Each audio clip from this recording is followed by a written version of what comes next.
Bonjour Emmanuel Alcaraz, merci d'être avec nous. Vous êtes professeur agrégé d'histoire, chercheur au Centre méditerranéen de sociologie, de sciences politiques et d'histoire, et vous avez notamment rédigé ce livre France-Algérie, des stratégies en espérance. On vient de le voir dans le sujet de Thibaut Francisquet, les sujets de brouille ne manquent pas entre Paris et Alger. Pour qu'on soit méthodique, professeur Alcaraz, je vous propose qu'on commence par celle sur les OQTF. Est-ce que, par exemple, on peut s'attendre à des avancées? On peut s'attendre à des avancées, mais la position française jusqu'à maintenant n'est pas la même que celle d'Alger. En fait, les Français voudraient qu'Alger reprenne toutes les OQTF et Alger, en fait, veut régler les choses au cas par cas. C'est-à-dire qu'ils veulent au cas par cas accorder ou pas des laissez-passer consulaires. Et donc, de ce fait, jusqu'à maintenant, il n'y a pas la même position. Mais normalement, il est vrai que Alger devrait reprendre les OQTF en application du droit international. Est-ce que, par exemple, le fait que les consulats algériens en France qui avaient coupé tout contact avec les préfectures reprennent ces contacts-là, est-ce que de ce point de vue-là, on n'assiste quand même pas à une toute petite avancée? C'est une petite avancée, mais je vous rappelle qu'il n'y a toujours pas, Alger n'a plus d'ambassade à Paris. Il n'y a plus d'ambassadeur en fait qui est en poste à Paris. Et donc ça, il faudrait quand même pour avoir une relation apaisée, normale et pacifiée, il faudrait qu'il y en ait un qui soit nommé. Donc oui, c'est un petit signe. Mm.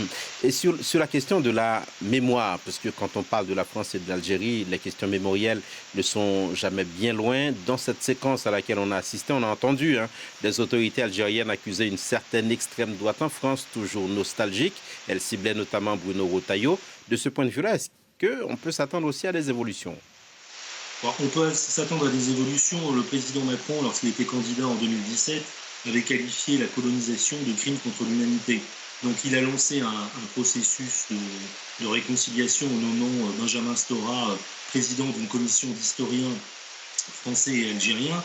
Mais pour l'instant, ils se sont contentés de faire des petits pas, certes de reconnaître l'assassinat de patriotes algériens qui ont été assassinés par la France pendant la guerre d'Algérie.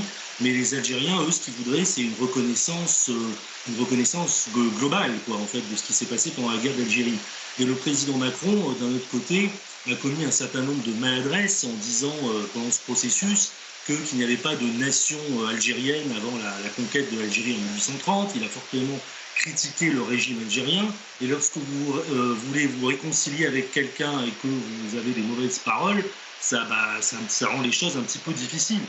Il a même dit que le régime algérien capitalisait sur une certaine rente mémorielle. Il a même parlé à un moment donné d'une haine de la France.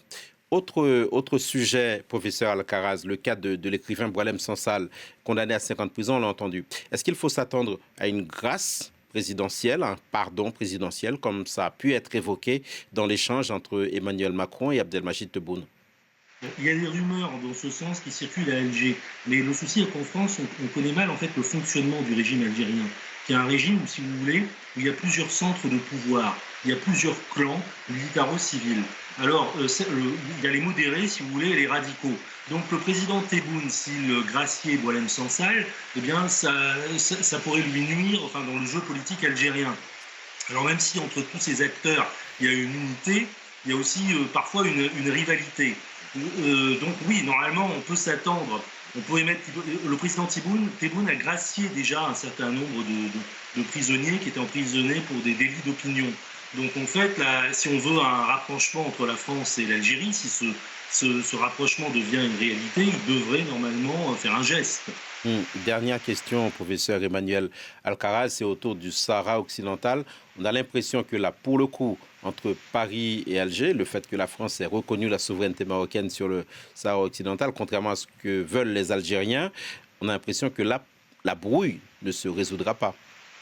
Il paraît difficile parce que le président Macron, comme vous l'avez dit, a reconnu la souveraineté marocaine sur le Sahara occidental et ça pose un problème par rapport au droit international. C'est pas, normalement, il y a le droit à l'autodétermination du peuple sahraoui. Pour l'ONU, c'est un territoire non autonome à décoloniser. Et donc sur ce point, il paraît difficile que le président Macron revienne sur sa déclaration. Je pense que la France aurait intérêt à mutualiser sa relation dans le cadre européen. Les Algériens attendent aussi que la France soutienne la renégociation d'un accord commercial entre l'Algérie et l'Union européenne. Et c'est plutôt cette carte-là, peut-être, que le président Macron devrait jouer pour un partenariat gagnant-gagnant, faisons peut-être davantage intervenir les sociétés civiles. Merci beaucoup, Emmanuel Alcaraz, d'avoir accepté de répondre à nos questions sur France 24, professeur agrégé d'histoire, chercheur au Centre méditerranéen de sociologie, de sciences politiques et d'histoire, auteur notamment de France, Algérie, des stratégies en espérance. Voilà ce qu'on pouvait dire avec vous de la visite aujourd'hui à Alger du ministre français des Affaires étrangères. La France encore, pour dire que cette journée dimanche s'annonce très